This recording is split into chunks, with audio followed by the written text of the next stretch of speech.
یہ ریڈیو ہمالیہ ہے۔ آج اکتوبر 2023 کی 7 تاریخ اور ہمارے اسٹوڈیو کی گھڑیوں میں شام کے 4 بجے چاہتے ہیں۔ اب آپ ڈاکٹر امجد ایوب مرزا سے خبریں سنیے۔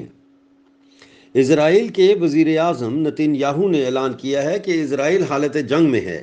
یہ اعلان انہوں نے حماس کے طرف سے اسرائیل کے کئی شہروں میں غزہ سے اچانک گھس بیٹھ اور شہریوں کو گولیاں مارنے اور ملٹری کیمپس پر حملہ کرنے کے بعد کیا۔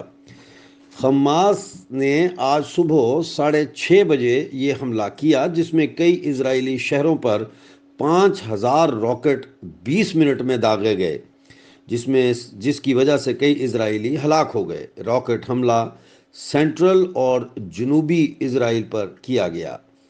اسرائیلی وزیر اعظم نتن یاہو نے ملٹری ہیڈ کوارٹر کے باہر ویڈیو بیان میں کہا ہے کہ ہم حالت جنگ میں ہیں۔ حماس نے اسرائیل میں گھس بیٹھ کے لیے پیراگلائڈرز کا استعمال کیا۔ اس کے علاوہ بحر الکاہل اور ٹرکوں کے ذریعے زمینی راستوں سے بھی اسرائیل میں گھس بیٹھ کی۔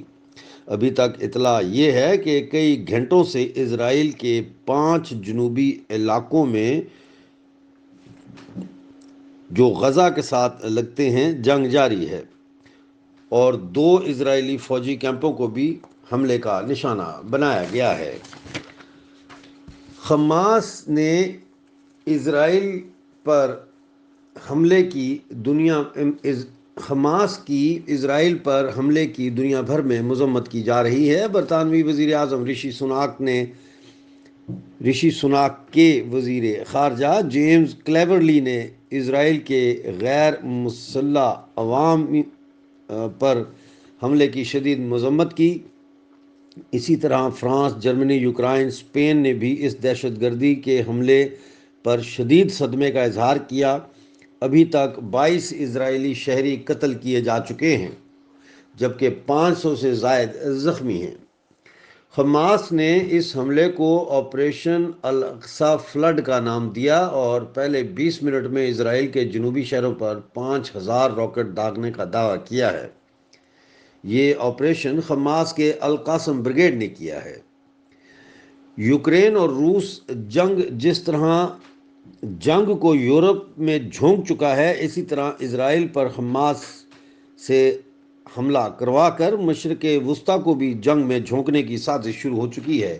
ایک ایسے وقت میں یہ حملہ کیا گیا جب اسرائیل اور عرب ممالک کے درمیان سفارتی اور تجارتی تعلقات بڑھ رہے ہیں، اور G20 میں مڈل ایسٹ تجارتی کوریڈور کی منظوری کے بعد چین کا بیلٹ اینڈ روڈ انیشیٹو اپنی اہمیت کھونا شروع ہو گیا ہے۔ پاکستانی مقبوضہ جموں کشمیر میں جاری احتجاجی تحریک کی سرخیل تنظیم جموں کشمیر جوائنٹ عوامی ایکشن کمیٹی سے مذاکرات کے لیے 16 وزیروں پر مشتمل مذاکراتی کمیٹی بنائی گئی ہے۔ تحریک اتفاق رائے نے بیان جاری کیا ہے کہ حکومت سے مذاکرات نہیں ہو سکتے اور حکومت، وزیر اعظم، صدر اور تمام اسمبلی ممبران استعفیٰ دے کر گھر چلے جائیں اور جموں کشمیر جوائنٹ عوامی ایکشن کمیٹی ریاست کا انتظام سنبھال کر نئی حکومت قائم کرے اور پاکستان سے آزادی کا اعلان کرے۔ پاکستانی مقبوضہ جموں کشمیر میں 9 اکتوبر کو وکلاء نے ہڑتال کا اعلان کر دیا ہے۔ وکلاء کی ہڑتال بھی احتجاجی تحریک کا حصہ بن رہی ہے۔ تحریک اتفاق رائے نے ایک بیان میں کہا ہے کہ اب وکلاء کو بھی جموں کشمیر جوائنٹ عوامی ایکشن کمیٹی کے ساتھ متحدہ محاذ قائم کرنا چاہیے۔ اسی طرح پینشنرز ایسوسی ایشن، کانٹریکٹرز ایسوسی ایشن، جریدہ و غیر جریدہ انجمنیں، تاجروں کی انجمنیں، کلرکوں کی انجمنیں، غرضے کے تمام ایسوسی ایشنز اور انجمنیں اب جموں کشمیر جوائنٹ عوامی ایکشن کمیٹی کے ساتھ متحدہ محاذ تشکیل دے کر آزاد کشمیر کو پاکستان سے آزاد کروانے کے لیے ایک ہو جائیں۔ آپ ریڈیو ہمالیہ سن رہے تھے۔ اگلے نیوز بلیٹن تک کے لیے ڈاکٹر امجد ایوب مرزا کو اجازت دیجیے۔